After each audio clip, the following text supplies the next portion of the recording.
Bonjour à toutes et à tous, bienvenue dans Maisel, un podcast de Sarah Benilman dédié à transmettre et valoriser l'héritage franco-algérien. Azoul tout le monde, moi c'est Soraya, la créatrice du podcast Ezoran, le podcast sur la Kabylie, ses traditions, son histoire, mais aussi les défis de demain. Alors aujourd'hui, on fait un épisode crossover, comme on partage beaucoup d'intérêts communs, notamment pour nos cultures respectives. Cette fois, aujourd'hui, on propose un focus sur la mazirité, donc avec le podcast Ezouran de Soraya. Soraya, toi, tu es kabyle. Ouais, c'est ça. Alors je suis née en France, donc de parents algériens kabyles. J'ai grandi, je pense un peu comme toi. C'était souvent les étés en Algérie, les 2 mois avec les cousins, les tantes et les oncles, ce qui m'a permis déjà de maîtriser la langue notamment et de la pratiquer. Toujours attachée à la Kabylie, à l'Algérie, donc depuis vraiment toute petite. C'était un peu ennuyant, mais en fait, maintenant avec le recul, en fait, c'était vraiment des super souvenirs. Et je pense que c'est vraiment ce qui m'a ancré. Ouais, vraiment, ce qui m'a vraiment ancré dans mon identité, dans ma culture, parce que quand on est issu d'une double culture, c'est pas toujours facile. Parce que quand on était là-bas, on est l'immigré. Quand on est en France, on est l'immigré. Donc voilà. Donc sur le coup, c'était un peu long. Voilà, c'était un peu long les 2 mois, même si je me souviens que les trajets en bateau, enfin prendre la route jusqu'à Marseille. Ça, c'était vraiment l'aventure pour moi. Et c'est ce qui a vraiment, je pense, construit un peu, ouais, mon attachement à la Kabylie, à l'Algérie, qui dure toujours, quoi, jusqu'à maintenant. Complètement. Bah moi dans mon cas, donc moi ma famille est d'Alger. Enfin, elle est originaire du sud, des portes du désert de Biskra, Msila, Ouais. cette région de la Hodna qui est magnifique d'ailleurs, même si elle est très peu connue, on parle peu d'elle. Mais depuis 1962, ma famille est à Alger. Et donc moi enfant dans les années Ouais. 90, d'ailleurs période particulière où tout le monde fuyait l'Algérie à cause du terrorisme. Moi ma mère Ouais. qui vient de là-bas, mon père est né et grandi en France, mais c'est ma mère qui est née et grandi en Algérie. Et elle tenait absolument à ce qu'on y aille tous les étés aussi quand j'étais enfant. Et donc, Coup de on est allé gueuse, à ouais. Alger chez mes grands-parents. Il y avait maternelle, il y avait toute ma famille maternelle qui habitait à côté. Et par contre, Alger, tout le monde me parlait en français. Moi, à part mes grands-parents qui parlaient l'algérien, mes cousins, cousines, oncles, tantes, et dans la rue, on parlait que en français. Donc malheureusement, j'ai pas eu la contrainte pour apprendre. J'ai des mots, bien sûr, et je comprends dans les Ouais. grandes lignes. Mais voilà, c'est vrai quoi. J'ai des souvenirs plutôt d'ennui aussi. Mais moi, surtout, c'était la chaleur qui m'avait marqué. C'était ouais non c'était dur mais beaucoup de d'insouciance aussi avec tous les cousins et c'est là où justement quand je suis devenue adolescente et que j'ai appris ce qui se passait à cette Ouais. période où j'ai eu un gros choc de vivre dans une dimension parallèle. Eh oui. Mm. Mais on est d'accord. Mais en fait, autour de moi, j'ai plein de copines aussi qui continuent à aller. Enfin, les parents Mm. y allaient quand même dans les années 90 et pourtant, Ouais. enfin, c'était hyper risqué. Mais moi, quand je l'ai su plus grande et que j'ai interrogé ma mère, je lui ai dit, mais quand même, T'es il y a inconsciente? Ouais, mais pour elle, non, c'était inenvisageable de Ouais. pas voir ses parents, de pas y retourner tous les ans, et donc on a été nous enfants un peu préservés dans l'insouciance. On nous a bien sûr pas Ouais. dit ce qui se passait, et voilà, je l'ai découvert ado choqué. Mais sinon, ouais, des souvenirs d'enfants, voilà, avec plein de cousins, les voisins, à jouer dehors, à avoir trop chaud la nuit, mais à très bien manger, à boire beaucoup de gazouze. Et c'est vrai que adolescente, jeune adulte, ça commençait à s'espacer un petit peu pour découvrir de nouveaux horizons, aller voyager dans d'autres pays, mais dans ma vingtaine, j'ai toujours gardé un attachement quand même, et maintenant j'y vais de moi-même sans ma famille pour des projets ou autres. J'ai recréé mon attachement personnel direct à l'Algérie, qui est voilà pas uniquement lié à la famille depuis que je m'intéresse beaucoup à tout ça.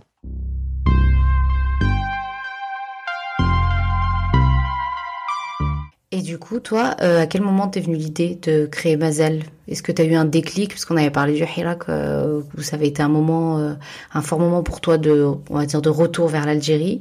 Donc, est-ce que c'est vraiment le Hirak ou c'est un autre moment où t'as eu un autre déclic pour créer Mazel? Bah en fait ado je te dis donc enfant dans les années 90 je savais pas que qu'il y avait du terrorisme, je pensais que c'était un pays comme un autre aussi par rapport à la France. Adolescente il y a commencé à y avoir le racisme institutionnel qui a commencé à monter, le passage de Jean-Marie Le Pen au premier tour, Sarkozy, des discours racistes d'identité nationale etc permanents, et là j'ai commencé à comprendre, à connaître un peu mieux l'histoire franco-algérienne aussi, et à comprendre pourquoi il y avait une telle fixation autour de ce pays non résolu. Et là, j'ai commencé à vraiment apprendre un peu en autodidacte parce qu'on nous l'enseigne pas à l'école, dans la famille, on nous explique peu.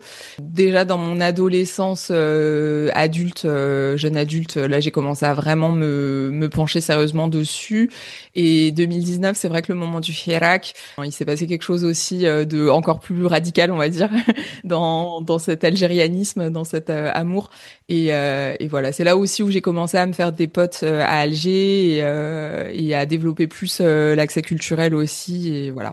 Et toi? Je suis jamais restée trop longtemps en Algérie, mais parce que j'ai vraiment de la famille très proche là-bas et vu que mes parents passaient beaucoup de temps là-bas, bah, c'était aussi un moment aussi de voilà de passer du temps, plus de temps avec eux. Mais c'est vrai qu'il y a eu une période où c'était, on va pas dire plus par obligation, mais bon, c'est vrai que on préfère, enfin pas qu'on préférait, mais on avait aussi envie de découvrir autre chose en fait, parce que bah voilà, le monde est vaste, donc c'était plus entre guillemets une obligation familiale qu'autre chose. Après, un peu comme toi, après au bout d'un moment, quand on est en France et qu'on te renvoie à ton identité, ah ben oui, mais t'es de quelle origine? Bah non, je suis française. Bah non, mais Soraya, c'est pas très français, donc voilà. Du coup, bah en fait, quand on nous renvoie à cette identité, voilà. Là où pour moi c'était un peu une coexistence entre guillemets identitaire un peu pacifique. Enfin, pour moi, je me voyais pas comme l'une ou comme l'autre. Et en fait, et bah, quand on te renvoie à ça, bah, en fait, bah, tu te dis, bah, je sais pas, tu creuses. Voilà, tu creuses aussi l'envie aussi de comprendre aussi les liens très forts et très passionnés, on va dire, entre la France et l'Algérie, un peu de je t'aime, je te hais, voilà, tout ça. Parce que, bah, pareil, à l'école, on nous enseigne, enfin, la guerre d'Algérie, c'est un peu, c'est pas, enfin, voilà, on rentre pas vraiment dans les sujets profonds et puis on rentre pas dans les Non, c'est sujets un un peu, stage. j'ai fait mon stage de fin d'études à Alger, du coup, parce que Ah, j'avais trop bien. vraiment, T'avais ouais. fait dans quoi? Je l'ai fait bah, dans le droit des réfugiés, j'étais dans une institution de l'ONU sur Alger. Et voilà, vraiment l'envie aussi un peu de m'imprégner, en fait, de pas que d'y aller en mode vacances, 2 semaines, Hmm. voir la famille, la plage, etc. et tout, parce qu'en vérité, bah, c'est pas la vraie vie entre, enfin voilà, c'est des vacances. Donc vraiment, voilà, l'envie de m'imprégner, de vivre, voilà, de vivre un peu au rythme, quoi, de la vie des gens. Et du coup, voilà. Et après, bah, ouais, puis je crois que plus on vieillit, entre guillemets, plus c'est la sagesse, on va dire. Et voilà, l'envie vraiment, la question d'héritage, surtout après quand je suis devenue maman, de me dire que ouais, bah j'aimerais vraiment transmettre ça aussi à mes enfants. Et c'est vrai que moi, bah sur la question alors, de la particularité kabyle, on va dire, parce que puis aussi voilà, l'envie aussi de ouais de creuser un peu cette identité. Amazir, mais qui s'inscrit dans l'algérianité, et aussi voilà la creuser, mais aussi la préserver et plus ou moins aussi la faire connaître, et d'où l'idée de Ezoran, ça c'est sûr.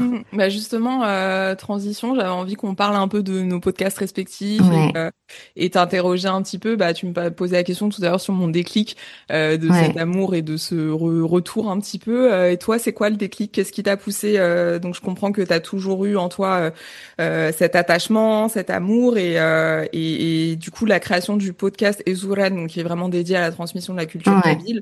Ah, et je précise aussi, on l'a pas dit, mais qu'on est toutes les deux dans une position assez anti-folklore. Ça, c'est hyper ouais, important. ouais, Euh, ouais, ouais, on ouais, est ouais. témoin de la hype algérienne en ce Algérienne, moment, ouais. avec TikTok, avec tous les influenceurs qui vont là-bas. On était là avant. C'est à peu près ça. Et c'est vrai que voilà, on se positionne pas dans cette traîne, on va dire. Mais ouais, toi, quel a été le moment, voilà, qu'est-ce qui t'a fait créer ce podcast? Je crois que le déclic, vraiment, j'ai toujours été très attachée, et je crois que le déclic, ça a vraiment été au décès de ma maman, donc il y a 5 ans. Euh, Bah en fait vraiment l'envie de créer quelque chose, en fait un support, quelque chose où vraiment j'aurais gardé en fait tout ce qu'elle m'a transmis, ses histoires, ses chants, ses anecdotes, sa vie, comment elle est arrivée, enfin le choc que ça a été pour elle d'arriver aussi en France par rapport à ce qu'elle vivait, comment elle vivait en Algérie. Et du coup, ça a vraiment été voilà l'envie voilà de créer une plateforme où vraiment on garderait ça et puis on pourrait échanger et puis apprendre aussi plein de choses parce que du coup, je suis partie sur certains sujets. Je pars de mes souvenirs, de ce qu'elle m'a transmis, etc. Et en fait, en creusant, bah, j'apprends plein d'autres trucs en fait. Mm. Donc ça, c'est hyper intéressant. Et aussi, effectivement, parce que aussi je me reconnaissais pas aussi dans tout ce qu'on peut nous proposer aujourd'hui sur l'Algérie et la Kabylie particulièrement. Et du coup, voilà, de montrer en fait la vraie Kabylie en fait. C'est pas que du folklore, c'est pas que des vêtements bariolés. Je grossis à peine le truc, hein, Mm. mais et en fait, en plus, ce qui est cool en fait, c'est que bon, la Kabylie c'est grand et du coup, bah même des fois d'une région à l'autre de la Kabylie, on n'a pas forcément les mêmes traditions. Tu sais, on n'a pas forcément la même langue. Enfin, je vois Mm. par Mm. exemple. Moi, mon mari est de la wilaya de Tizi Ouzou, bah, des fois, on n'a pas les mêmes mots, en fait. Et même dans Donc, la du coup, wilaya bah, de Tizi Ouzou, t'as des mots différents d'un village à l'autre. Ouais, exactement, ouais, mais ouais. exactement. Même nous, de la ville à la montagne, on n'a pas toujours la même manière Mm. de s'exprimer, etc.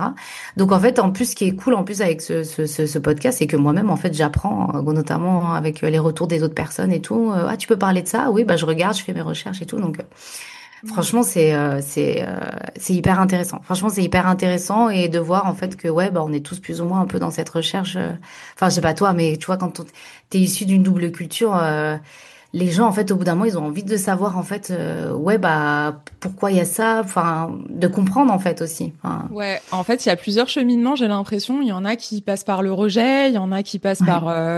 ouais, enfin, c'est très complexe. C'est vrai que quand tu es dans un contexte en plus d'adversité, d'une certaine manière, de remise en Hum, cause, il te faut quand même un certain bagage pour pouvoir assumer d'une certaine manière. Et aussi, il faut une connaissance parce que, bah, comment dire, si justement il n'y a pas eu de transmission qui a été faite dans ta famille et autres, t'es dans un pays où toi on te projette cette image-là, ouais. mais toi-même tu connais pas vraiment ses origines. Enfin, c'est vrai que c'est très complexe, mais ouais, moi j'ai cette chance vraiment de d'avoir des assises solides par rapport à ça, à mes identités, à mes cultures, et d'être dans cette recherche, dans ce désir. Et le podcast c'est merveilleux pour rencontrer des personnes, pour toi-même creuser tes recherches, parce que t'es plus juste à lire ou à aller à des conférences ou regarder des films de ton côté. Là, t'es dans un esprit de transmission, donc faut que tu fasses Ouais, quelque chose de très d'échange. carré Ouais, ouais. et que du coup tu te renseignes bien et c'est vrai que c'est une belle aventure pour ça. C'est beaucoup de contraintes, c'est beaucoup de travail, beaucoup de Ouais. montage, de recherche, etc. Mais à la fin, t'es quand même je trouve que c'est très gratifiant d'être capable de construire un contenu qui peut aider d'autres gens. Et je pense pour les plus jeunes aussi. Il y a nous, les trentenaires Hum, adultes, mais je pense que quand t'es ado et que justement t'as pas forcément eu beaucoup de transmission dans ta famille et que t'es dans un contexte ouvertement raciste, et ouais. là en ce moment en particulier sur l'Algérie, ça peut être super d'avoir accès à ce type de ressources pour la Kabylie et l'Algérie plus largement, quoi. Bah, c'est vrai que c'est hyper intéressant ce que tu dis parce que du coup, c'est vrai que comme tu dis, bah, enfin, quand on est en France, bah, on te renvoie entre guillemets à effectivement ton identité algérienne et des fois, c'est vrai que t'as pas toujours les armes entre guillemets pour un peu contrebalancer des fois typiquement le discours de ah oui mais la France elle a fait beaucoup pour l'Algérie, elle a construit des routes et des hôpitaux, blablabla. Et des fois, c'est vrai que si on fait pas ce travail un peu de recherche, on peut être en mode voilà. Et Mm. du coup, bah c'est vrai qu'avec le podcast, enfin, notamment, t'as fait pas mal d'épisodes sur tout ce qui est la guerre d'Algérie et tout, avec des personnes en fait qui ont vécu. Je pense notamment à l'épisode avec Bachir, je me souviens plus Bachir son nom de famille. Hadjadj, mon Voilà, ami, ouais. Et en plus, lui, c'est intéressant parce qu'il a eu son service militaire obligatoire côté français. Il a français, pas ouais. réussi, il a pas eu le courage de déserter, donc c'était terrible. Et ensuite, ouais, il a rejoint la LN là pour le coup Ouais. volontairement. Et ça, on n'en parle pas, mais ça a été le cas pour beaucoup de personnes, en fait, pour Ouais. beaucoup de jeunes Algériens qui ont été forcés, contraints et forcés. Et parfois, mon père me disait, des fois, il y avait des razzias, ils nous trouvaient un point de contrôle. Ah, bah, t'es en âge de faire l'armée. Bon, bah, allez, tu pars. Enfin, on Ouais. te prend comme ça. Et du coup, bah, en fait, je trouve que ça donne vachement de ressources, en fait, même ouais, d'arguments, entre guillemets, pour pouvoir après, derrière, un peu échanger et vraiment, voilà, avoir une assise solide, en fait, aussi sur cette partie-là de notre identité, quoi. Mm.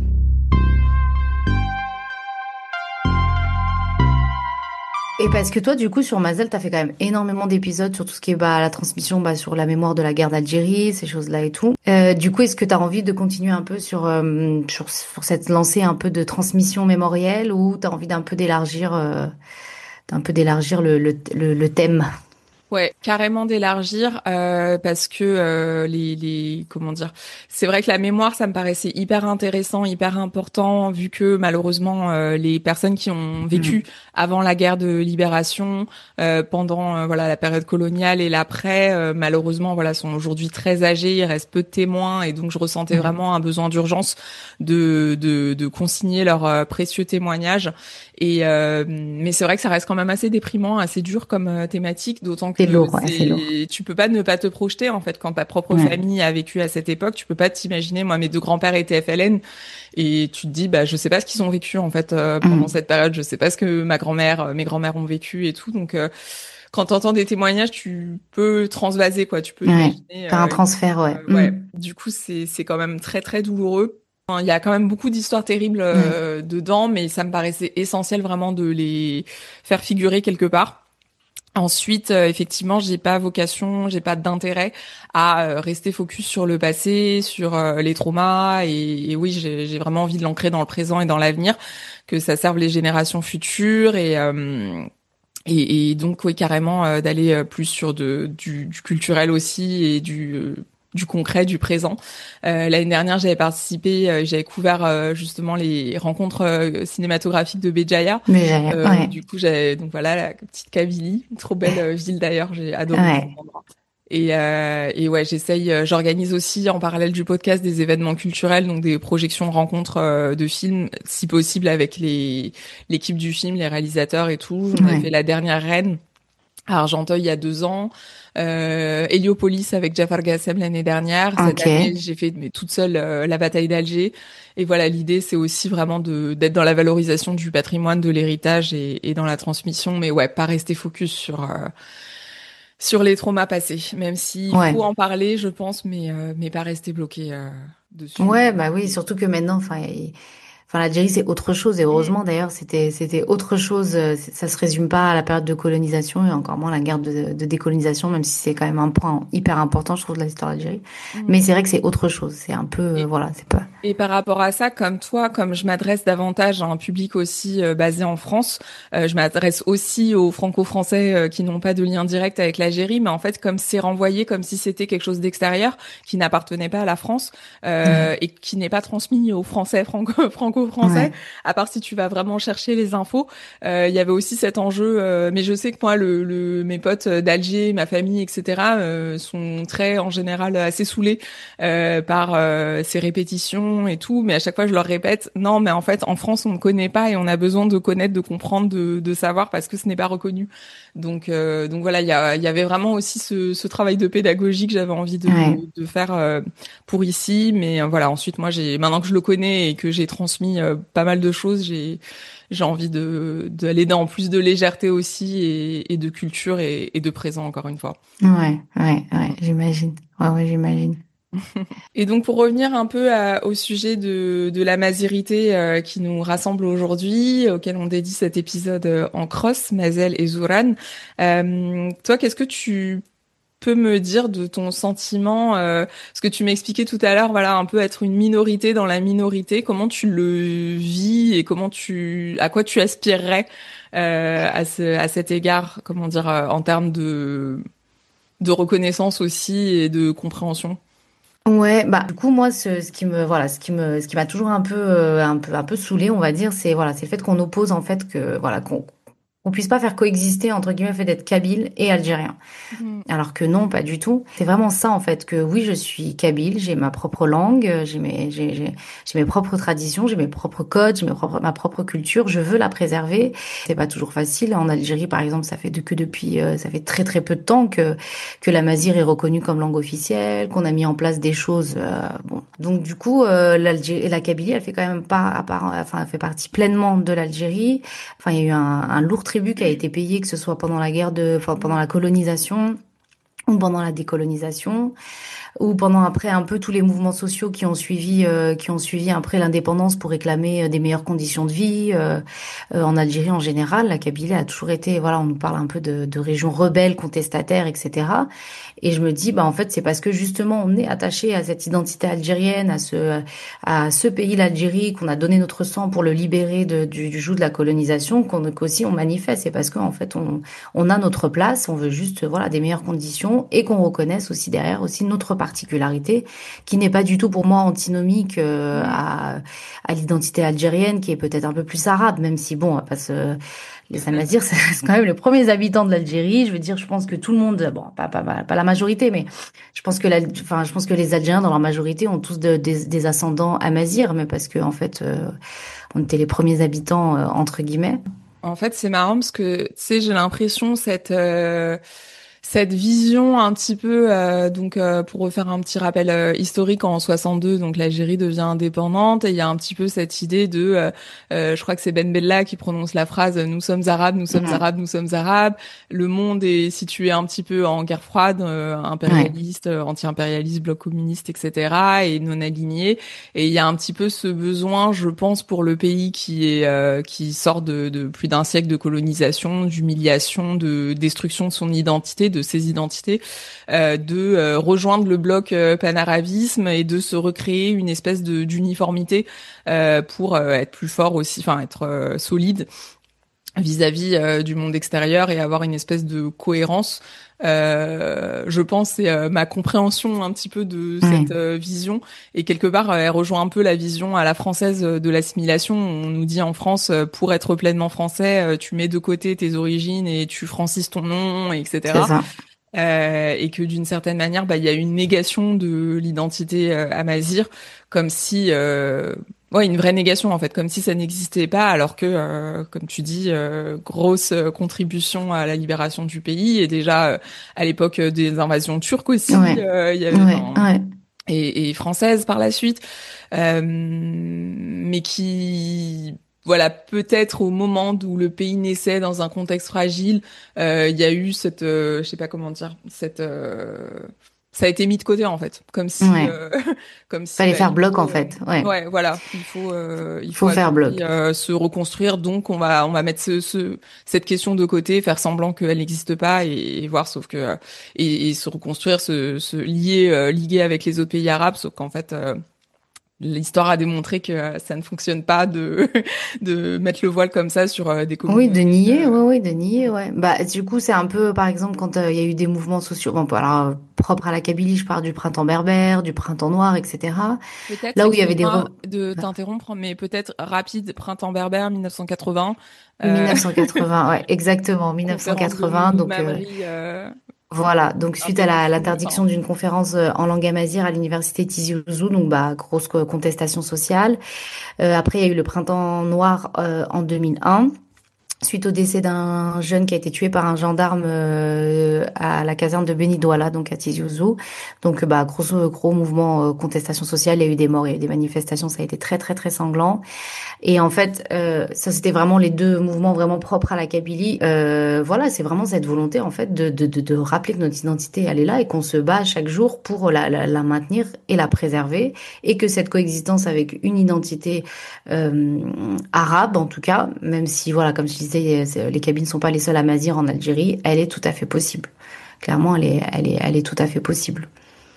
ouais, carrément, en fait. Je pense que c'est un pays multiculturel d'une certaine manière, mais en fait, c'est même pas Ouais. tant multiculturel parce que pour moi, c'est même pas si compartimenté, en fait. Je prends ma famille à titre d'exemple. Ouais. J'ai des oncles, tantes par alliance et cousins, cousines kabyles depuis très, très 60 ans. Enfin, parce que Ouais. ma famille côté, ouais. Identitaire peut-être, on dirait. Comment? Multi-identitaire plutôt. Ouais, mais en fait, mixé en même Mais même temps. pas, parce qu'en fait, oui, il y a quand même des... Il y a eu des Turcs, pareil, qui sont mélangés aussi avec nous. Ouais, voilà, c'est ça. Et en fait, on est tout ça et en même temps, il y a un clivage qui peut exister de part et d'autre. Voilà, des personnes vont être très identitairement fermées, Hum. berbéristes, etc. De l'autre côté, des personnes vont être très racistes, anti-amazigh et tout.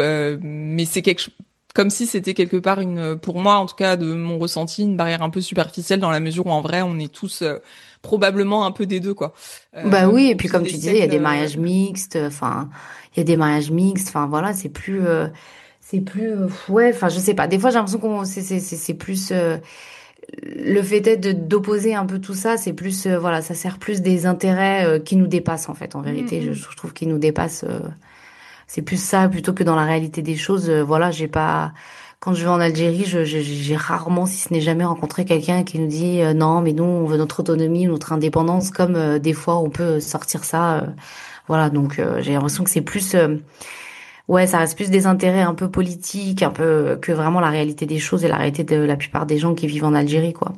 Non, ça c'est les gens qui sont invités sur CNews À peu depuis le près ça, voilà. gouvernement, depuis le C'est ça. gouvernement kabyle en exil. Oui, voilà, c'est ça. En exil depuis Paris, c'est ça.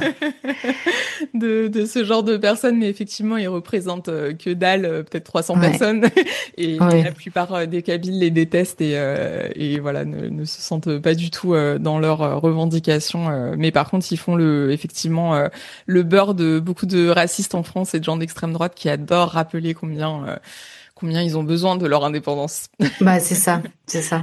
Ouais, c'est Ouais. exactement ça. Bon, bah c'est super. Merci beaucoup, Soraya. Bah, merci à D'ailleurs, toi. Ouais, merci beaucoup, c'était cool d'échanger. Et puis, bah, au plaisir. Et puis, hâte d'écouter les prochains épisodes de Mazel. ouais, et écoutez aussi Ezouran, que vous soyez kabyle ou non, c'est hyper intéressant et encore une fois, ça fait partie pleinement de la culture algérienne. Donc on a tous à voir avec la Kabylie et la Mazirité. Merci. Salut!